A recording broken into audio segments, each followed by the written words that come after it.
Hello, everybody. Is there sound now?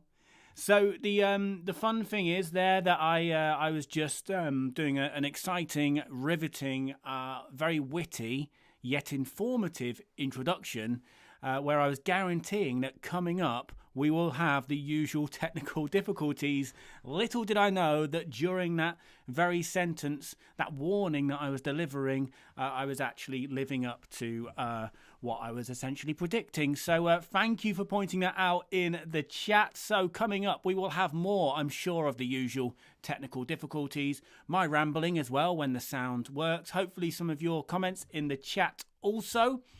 And Tristan Peterson is hungry in the chat for some geek salad. Well, the good news is, hang on, where's the graphic? Here it comes. I have some geek salad for you. So today's geek salad, by the way, if you're new and you're wondering what is this new devilry that you speak of, it's a healthy, hand-picked serving of some stories in the week in geek. Hand-picked by yours truly, with my freshly sanitized hands. So what stories have we got coming up? I made some notes. We're going to discuss where the Mandalorian is heading. So in terms of Friday's episode, but also beyond as well. And I mean beyond this season, because the last episode definitely suggested some bridging between this series and also the Star Wars sequels. So I want to know what you guys think to that.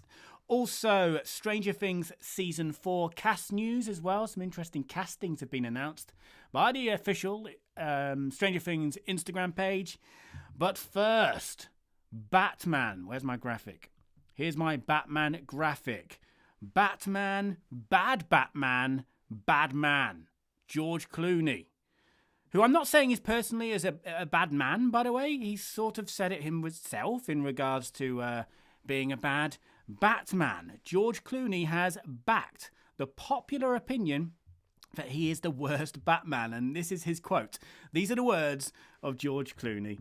The only way you can honestly talk about things is to include yourself and your shortcomings in those things. Like, when I say Batman and Robin's a terrible film, I always go, I was terrible in it. Because I was, number one. But also because then it allows you the ability to say, having said I sucked in it, I can also say that none of these other elements worked either. You know, lines like, well, all of the wonderful puns. So I mean, I can't even bring myself to utter what he went on to say, because basically he mocked the glorious puns that Batman and Robin contributed to the world of puns, mostly from Arnold Schwarzenegger himself, Mr. Freeze. Where's my pun graphic? Hang on a second. I've got a pun graphic. I'm definitely going to show it if I can work it out. There it is. Nice to meet you, which is also what I said at the start when there was no sound at the start of this stream. Now, I was like 8 or 9 when Batman Forever came out, and I loved it. That was 1995, and then 2 years later, I think it was, for Batman and Robin, I kind of liked Batman and Robin at the time as well. I enjoyed it. I did enjoy Batman and Robin at the time. Yes, the nipples were kind of ridiculous. Although I have heard some arguments in camp pro bat nipples, and that's fine. But how dare you, Clooney, mock those puns? I still embrace the corniness to this day of that film, including those puns. It kind of harks back to the original Batman TV series in a way. But I'll also say, quite happily, it is the worst live-action Batman movie of all time. And therefore, by default, George Clooney is the worst Batman.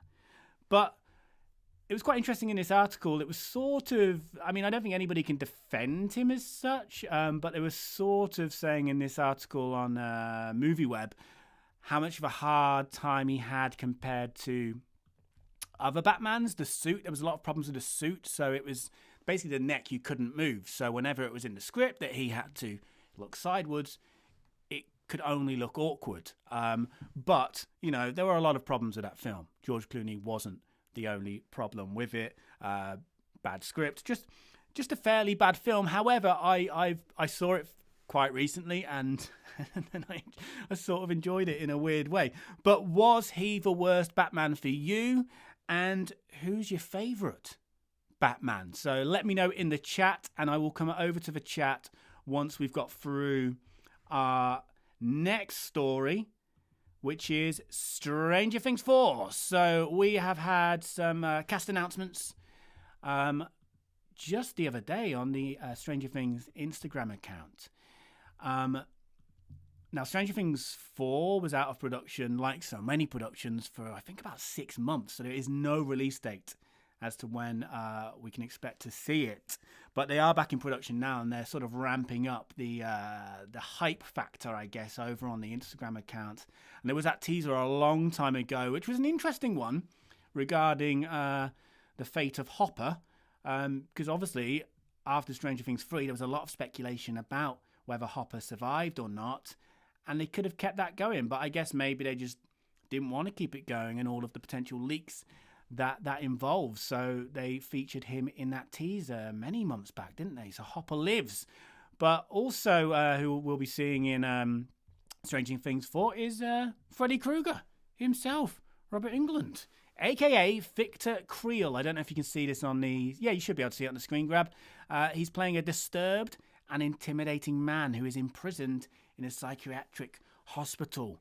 And there is a couple of characters that we're going to meet in this psychiatric hospital, including Jamie Campbell Bower, who's playing Peter Ballard. I've got a picture of him as well. I love how they've put all the pictures upside down as well for us. Where's Jamie? So Jamie, you might recognise from... great name. You might recognise from Harry Potter as well. So he's playing a caring man who works as an orderly at the psychiatric hospital. So I'm wondering what connections this psychiatric hospital, or at least Victor Creel, will have with the Upside Down. And are we going to meet more people that have been affected by it?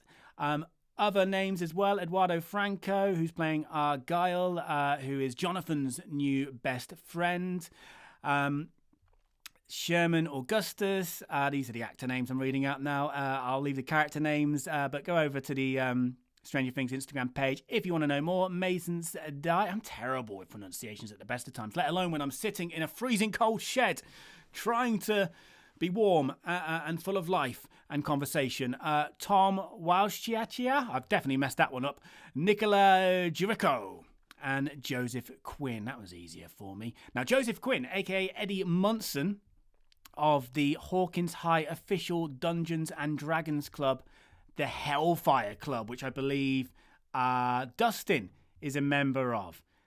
Look at that for a logo. Loving the Hellfire Club logo. So very early days still with Stranger Things 4.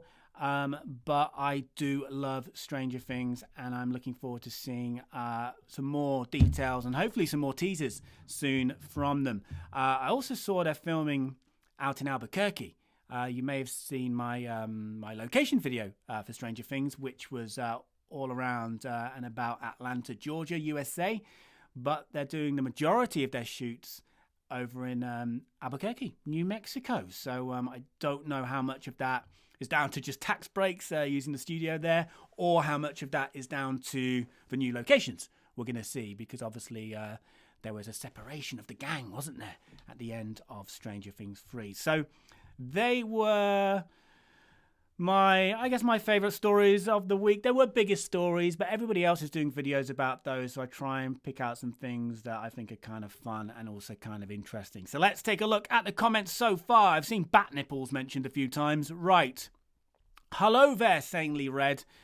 Andre, General Kenobi. Is that in relation to my hair? I hope it is. Please. Yep, Chad Campbell, Batman and Robin is one of the absolute best worst films. It is.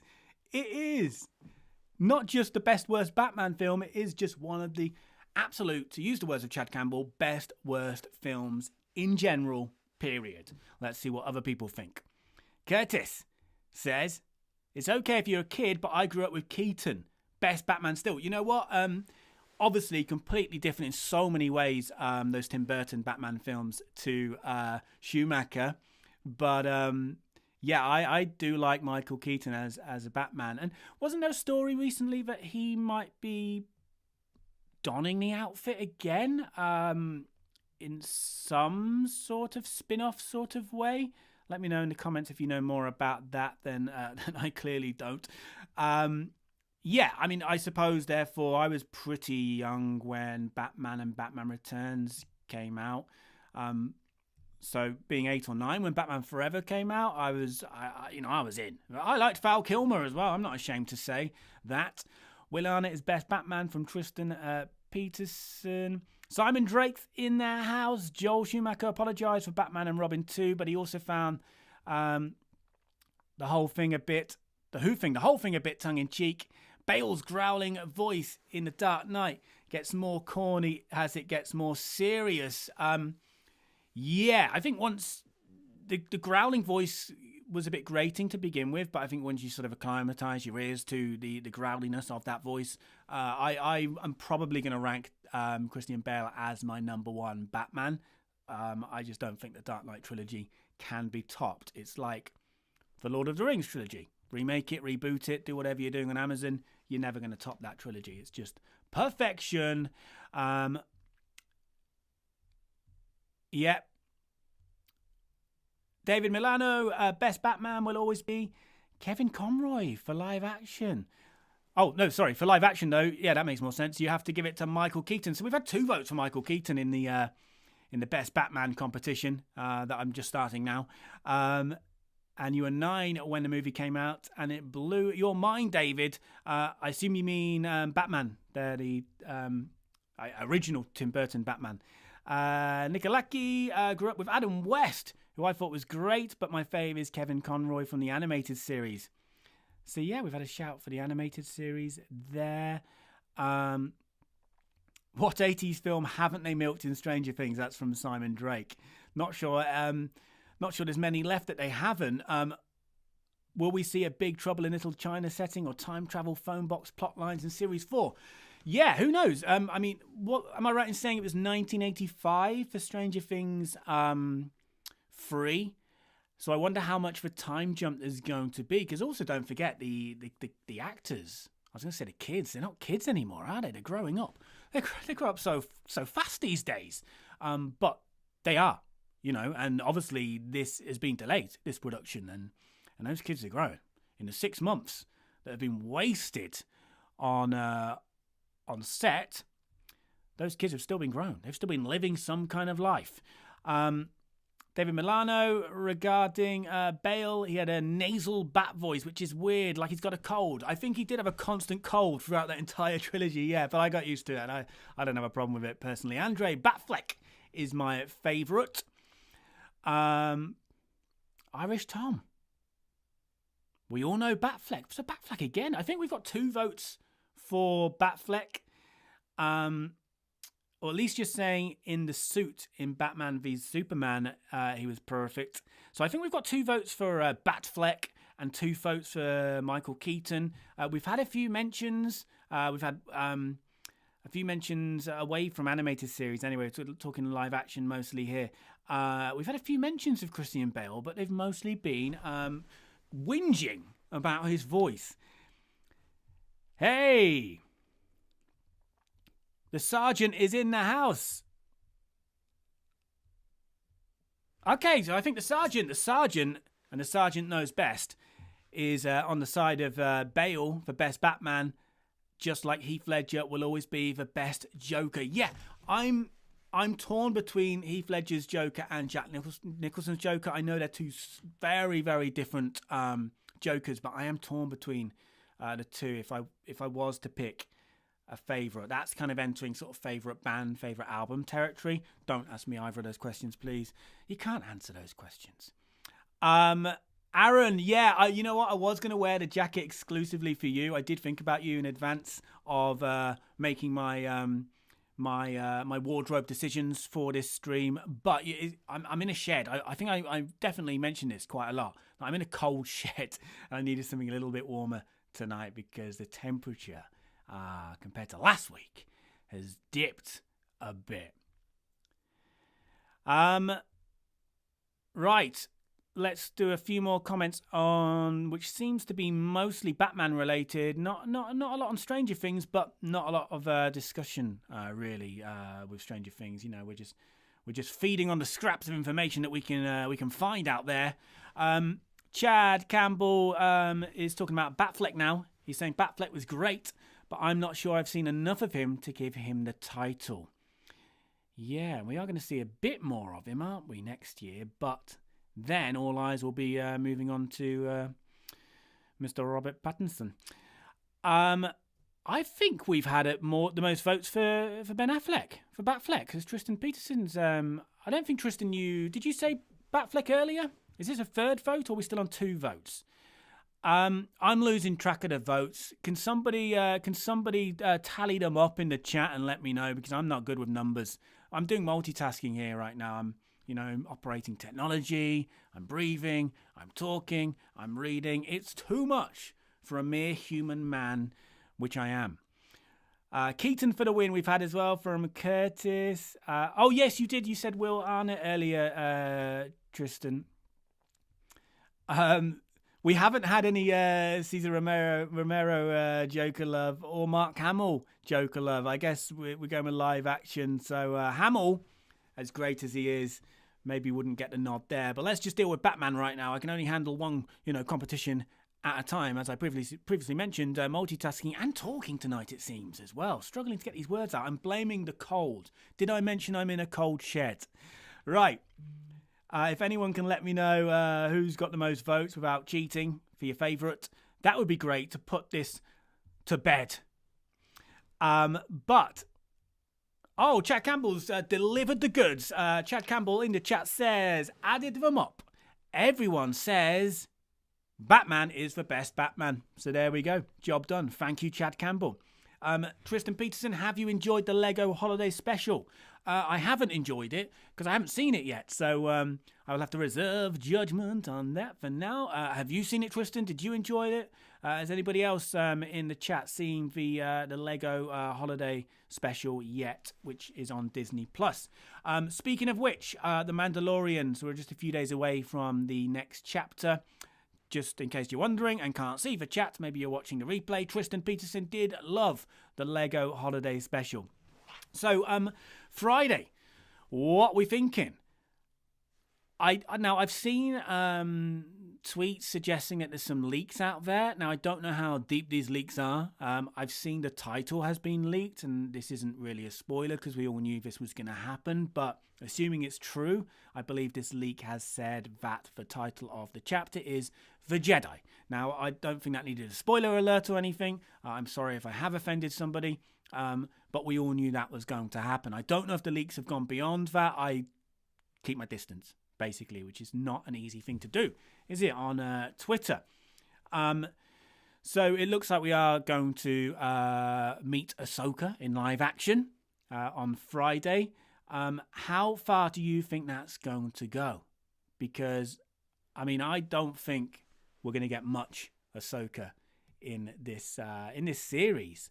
Are we going to meet her at the end of the episode? And will that be the kind of cliffhanger to go into the next chapter? Or are we going to meet her early on? And is she going to be, one of the main features of this chapter? And then that's it. Because he's not going to leave the child with Ahsoka. I don't think Ahsoka's going to want the child. I was saying in one of my videos, a longer form sort of Mandalorian review video I put out yesterday that, I'm just imagining Ahsoka might entertain the child for a few hours, like me, Uncle Jamie, with my nieces and my nephews. I'm cool with them for a few hours, but then it's like, okay, that's enough now. You can have them back. She's not going to keep the child, partly because it would be a crazy bad business move by Disney to sort of end the child's story by sending him off with Ahsoka, who maybe unites him with Luke, and we all know what's going to happen on that at that Jedi school. It would be a crazy business move. It really would. Just checking I'm not losing audio because YouTube's telling me things. It's the multitasking. It would be a crazy business move anyway, because the child is the gift that keeps on giving. People want more child, and Hasbro wants more child, and other companies too.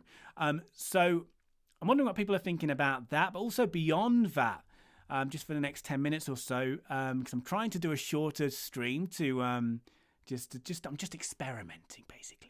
I've been doing sort of 50 minutes, 55 minutes. I'm going to try and do a half an hour stream. So for the next 10 minutes or so, what do you think to what we're going to see on Friday, and how much of a role Ahsoka will play in the series in general? And also, looking at the chapter we just had, do you think this is... I don't like to say filling holes, but maybe it's fair to say filling holes. So whether I like it or not, I've said filling holes. Is The Mandalorian now filling some holes that the sequels might have left open? I'm just thinking with that lab, it has to be, there has to be some kind of connection there to at least the process that led to Snoke and the return of Palpatine. It's impossible, isn't it? That there's, that there would be no connection between the two. So do you think we're going to see more sort of bridging between The Mandalorian and the sequels? And someone mentioned to me the other day, I think it was Alden on the extra Mando chat that I released yesterday. Yes, that was another plug. Alden from Acto Radio podcast. I think he said that Filoni has said in the past that The Mandalorian may well take us up to the very beginnings of the First Order. Right, so I'm going to go over to the chat to see what you guys think of all of whatever I just said. Right.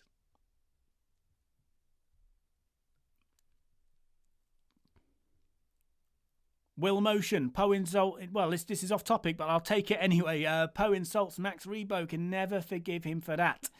Daniel Rigger. Apparently, Dave Filoni wrote that episode, so most surely Ahsoka is going to show up. Yeah, I think it's pretty much guaranteed. Okay, so when I was saying, are we going to see her at the end in kind of cliffhanger form, or are we going to have her for more or less the whole episode?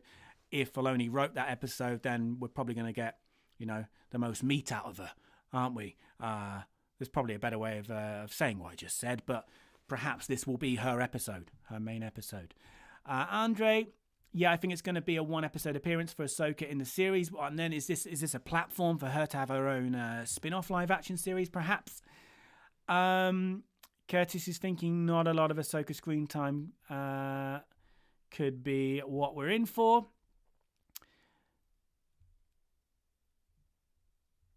David Milano, Mandalorian spoiler. Okay, I'm assuming everybody has seen the most recent chapter. And David is referencing those troopers of a certain shade, shall I say, that we saw with Grand Moff Gus Gideon at the end. And David can't believe they're bringing those guys back. Irish Tom, will Obi-Wan make a cameo? I mean, he can't make a cameo, can he? Unless it was like a Force ghost cameo. But I see what you mean there in terms of generating some interest for his show, which obviously is something that we don't need generating within ourselves, but I suppose possibly for the more casual fans, maybe that could be a move. Yeah, Andre's mentioned that he's dead by then. But yeah, he could be a I suppose a Force ghost, a flashback. Irish Thomas suggested as well. Andre hopes they avoid connecting to the sequels, but it seems like they already have, right? Will Motion, did I read this one? I don't know. Either way, I'll say it again because it's why not? You're with us that Ahsoka won't be in it for long. Think she will just guide Mando on his next steps. Yeah. I can't see her keeping the child. I can't see her becoming a permanent fixture in the series. And maybe she'll say, I can't help. There is this other Jedi guy, that's starting a thing. Or maybe Mando is sort of persuaded to give up on the Jedi and then to move on to trying to find the child's home planet, where the species lie. Yeah, Chad, you did. Chad Campbell, he did rant about this on over on the Geeknd Discord. Chad does think it will. I'm remembering your rant now, Chad, so I read it late last night. And it kept me up all night. you do think it will cover up the potholes. You're calling them potholes. And I remember you saying as well that then eventually, this will become a convenient lie, perhaps, for the likes of J.J. Abrams to say, oh, yeah, we always planned for the Mandalorian, to eventually explain that thing. I'm right in saying that you said that, aren't I, Chad? Let me know if I'm not. Right. Where am I? Wicket. Wicket is a Force ghost, or an Ewok Force ghost. Has there ever been a Force-wielding Ewok before? I think Tristan's done some counting as well, and he's sort of he's not having Chad Campbell's maths that Batman has been voted as the best Batman. He's going with Affleck. Ben Affleck, it seems, according to Tristan, you can go back into the chat and calculate it for yourself, but it seems, according to Tristan, that Ben Affleck won the most popular Batman in the group. I suppose he had more screen time than George Clooney's Batman, didn't he?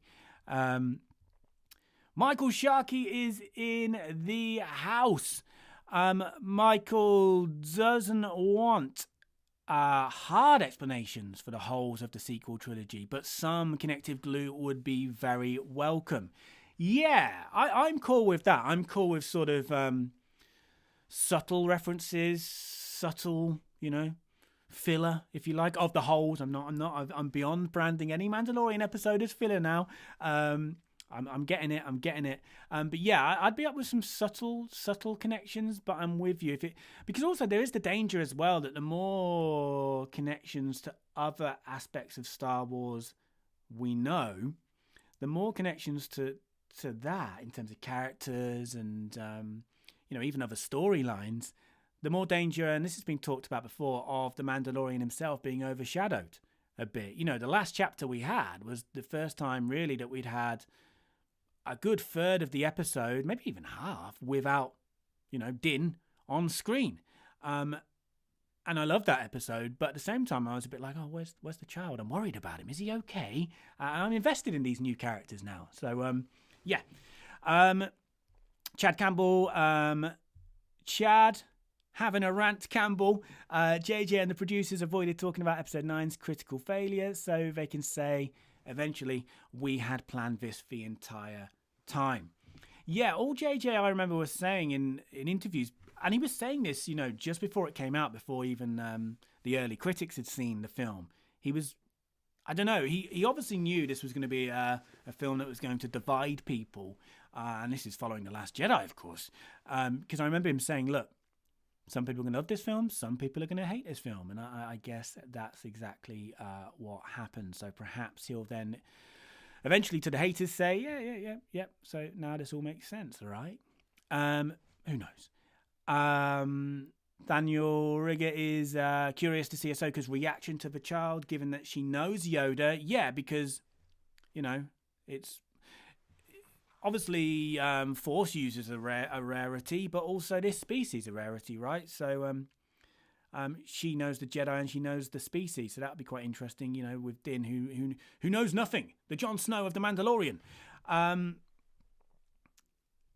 Leaders of the Empire received instructions from Palpatine telling them to begin putting ships on this planet to create Snoke, etc. That is from Chad. Yeah. I've lost that. Andre makes a good point. If anyone's going to call the child Baby Yoda, which Dave Filoni says you shouldn't, but if anyone can, and I imagine Dave Filoni will give her a free pass. Can't speak for Dave Filoni. It will be Ahsoka who may well call the child Baby Yoda and could probably get away with it.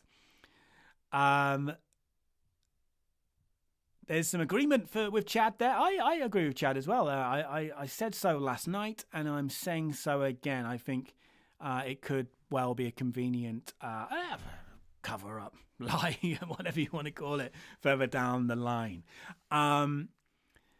Saintly Red confirms to me, and I believe anything Saintly Red says, that there was a Jedi Ewok. That's cool. HG's in the house going with Adam West. So we've had a shout for Adam West. I don't know if that's enough to move him above Batfleck, but Adam West has received a vote from HG. Simon Drake. Will we see Mark Hamill cameoing and seeing him going to ACTO, or has he been binned by Disney now? I don't think Mark Hamill will ever get binned by Disney. I know you can go and watch certain supercuts of his of interviews online where it seems like he's dissing the way Luke's arc, I suppose, was closed in the sequel trilogy. But I feel like some of that was taken out of context. I think Mark Hamill is a good ambassador for Star Wars, and I don't think Disney would bin him. But would we see him cameoing? I don't know. I don't know if we'd go as far as seeing him going off to live the life of a hermit on ACTO, because that'd be going quite close, very close to the sequels, wouldn't it? So I guess we'd be a fair few seasons from that. But there have been rumours of a de-aged Mark Hamill. Will we then see the child sent to his school? And we all know how that will end. But I kind of hold out hope in a way that Mando just won't want to let go of the child in the end, and they'll go off and live their life together in, blissful ignorance of what the Jedi even are. Hopefully everything's okay with the stream. I'm seeing some warnings from YouTube about things I don't understand. Right, I'm going to do these final comments that I've missed. Sandy Red is saying, look it up in Wikipedia. I will, because all fine journalists go straight to Wikipedia to get their information. I actually do use Wikipedia quite a lot for my interviews. And of course, I then go and get a second source to verify anything. Sandy Red, you're my second source. David Milano, isn't the magic in the Ewok TV movies and the cartoon technically aspects of the Force, like Night Sister magic or Sith magic? I know some of that's canon and some isn't anymore. Yeah, that is possible, I suppose. How much magic can there be, in Star Wars? It's got to be the Force, right? Tristan, I'm just seeing that you don't want us to hate you. I'm not going to hate you, but what are you going to say? Let's see first, actually. But Troz, The Rise of Skywalker is my favourite Star Wars film. It's surely not the best, but I love it. Fair enough. That is fine. I did my review of The Rise of Skywalker on this channel like a year ago now almost. I haven't seen it since it left cinemas, and I'm going to rewatch it soon. I went into The Rise of Skywalker with a very, negative, not attitude, but I went in with negativity because I'd seen reviews. I couldn't see it, on the day of the release. I had to wait a few days. I went in there expecting something awful from the reviews I read, and I didn't think it was awful. It was all right. It was. I don't like saying fine, but I'm going to say fine, and I won't say it again, and I won't say filler again either in relation to the Mandalorian. You have my word, and that word is not filler. Right. You are allowed to like what you like. Yeah, it's absolutely cool, Tristan. I like The Last Jedi. I've lost friendship in the form of subscribers on YouTube over saying that.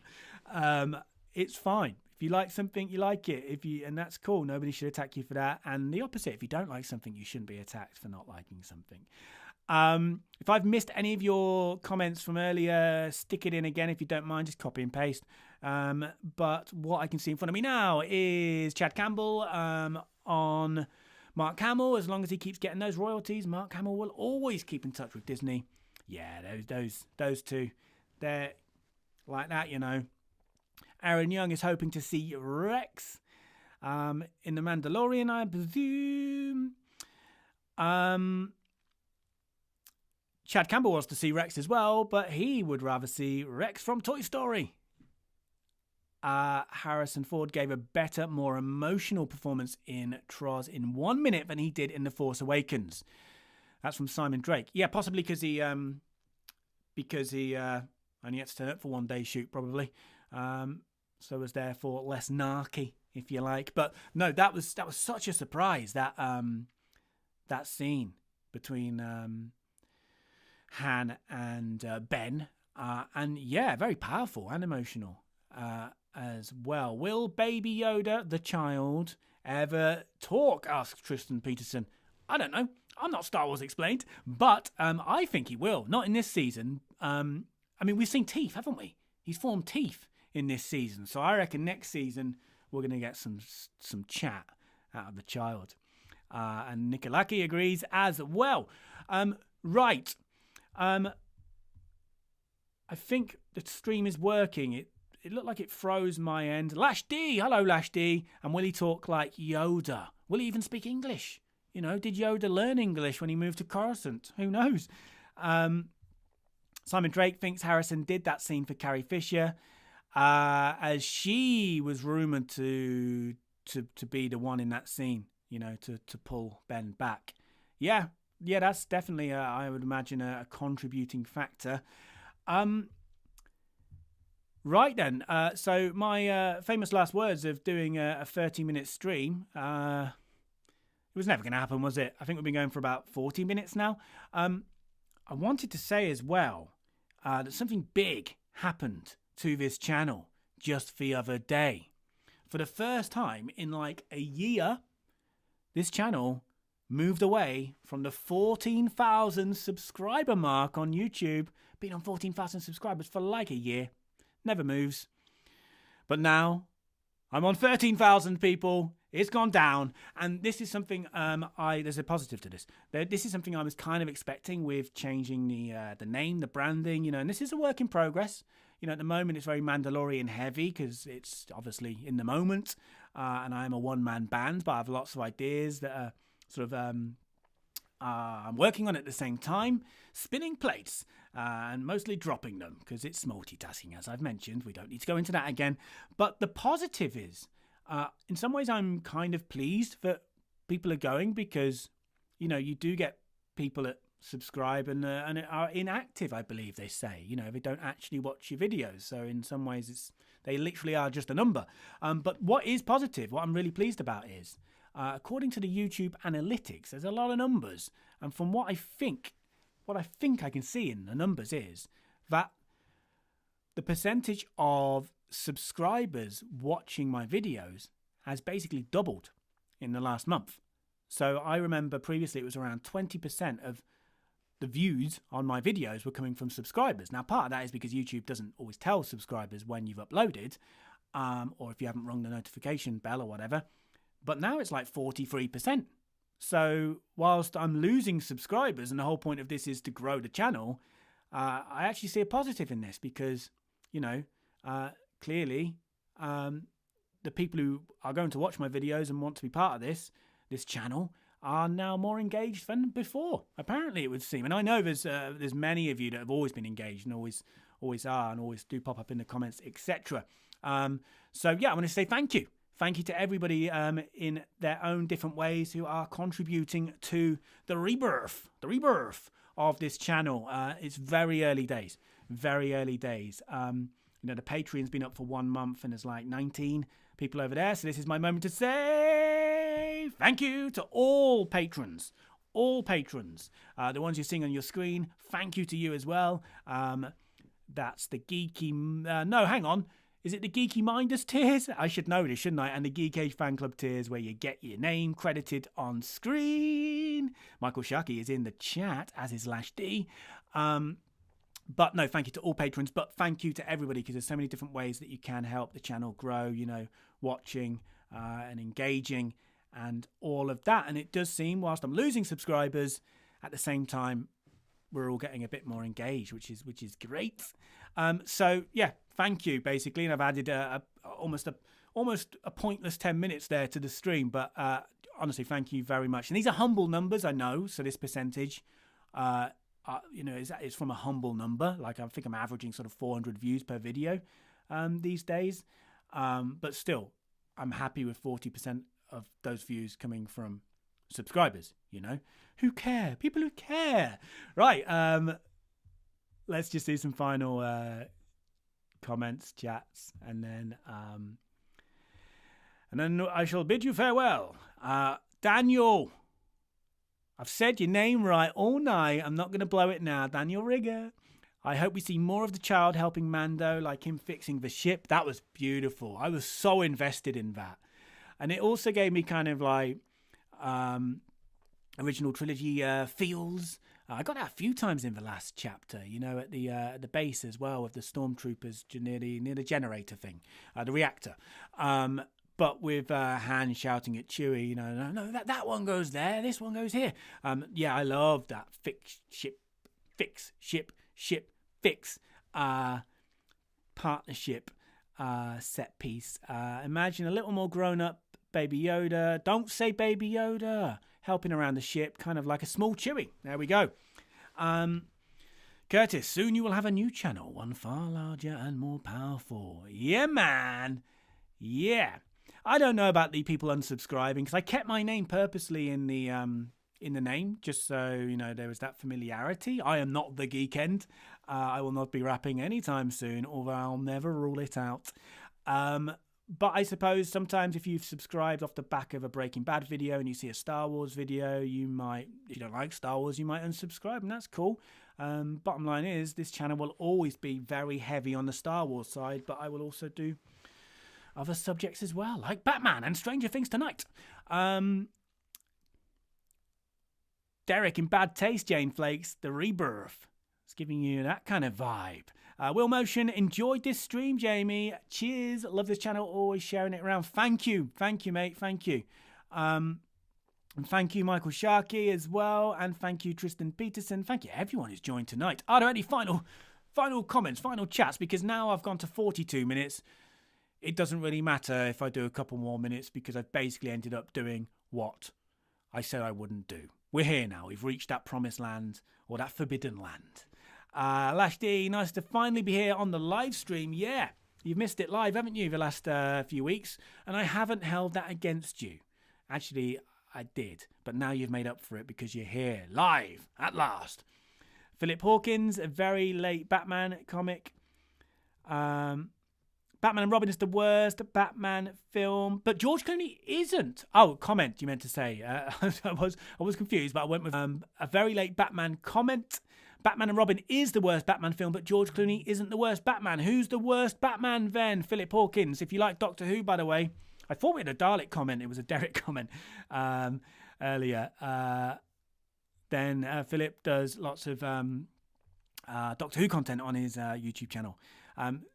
Tell us, Philip, we're all waiting. This stream will not end until you've told us who the worst Batman is. Simon Drake, have you seen the despecialized versions of the original trilogy? Blu-rays are a good transfer. No, I haven't. And Simon Drake, last week you talked about your prequel edit, and I have downloaded it, and I'm going to watch that this weekend, so I'm looking forward to that. I think you sent it to a few people on the chat as well. Yes, Jane Flakes, you will have to go back and watch the rest of this stream because it's been very, very, very, very technically sound. The word sound is important there. We got off to a great start, a sound start. Jonathan Perry, Jamie to cameo in The Mandalorian and kill Daniel Craig's father. Hey, there we go. That's my future in life. I'll take it. Nick, I love you too. Thank you. Right then, I think now this is just becoming a love fest. We're just all having a big loving in the chat, and that's fine. Okay, I was about to end, and that would have been against the rules I set just a few months ago, that I would not end until Philip Hawkins returned with who his worst Batman of all time is. And now he has returned, so I won't end just yet. Let's see. Philip Hawkins,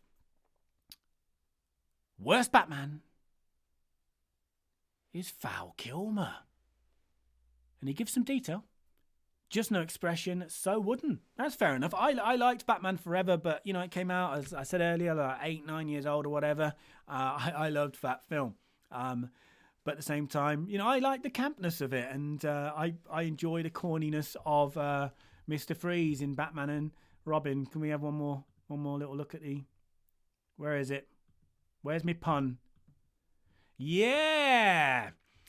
I liked all the corniness, but at the same time, I love the darkness, if you like, of Michael Keaton's Batman and the Tim Burton films and the Dark Knight trilogy, which, for me, are the greatest. Curtis liked Forever more than Batman and Robin. Yeah, I did too.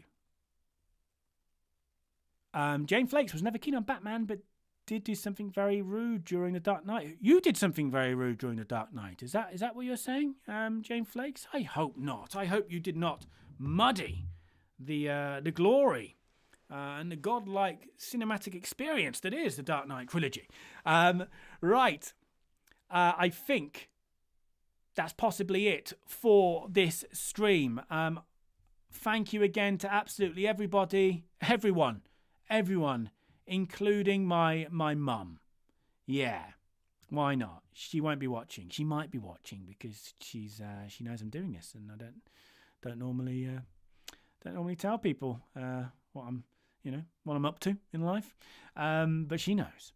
So hello, Jamie's mum, from everybody, I'm sure. Right, this has just descended into me rambling about things that are totally not even relevant to the conversation, which has probably been the case for the whole 45-minute, 50-minute stream, whatever it's been. So thank you, everybody. Thank you, Aaron. Thank you, Gaz Nottingham, as well. If you're on the replay, you've probably not made it this far. But I think it's fair to say if we could sort of tell people to go and watch this show, we'd probably say watch the first half an hour, 35 minutes. Then it just descended into a love fest, which is okay. But, you've got to be in it in the moment, haven't you, really? It's a live kind of thing to really feel the love. Right, people are just saying bye to me now, so you're telling me it's time to end. Thank you, Nikolaki. Thank you, Simon. Thank you, Tristan. Thank you, everybody in the chat. Thank you, everybody, for watching. And I will do this again same time next week. I'll be back on Friday with an instant kind of, short review of The Mandalorian. And then I'll be back on the Monday with a more in-depth review with a fellow kind of content creator like I put out yesterday as well. So thank you, everybody. Now I've got to work out how to end this stream. And I'll see you all next week. Take care, everyone.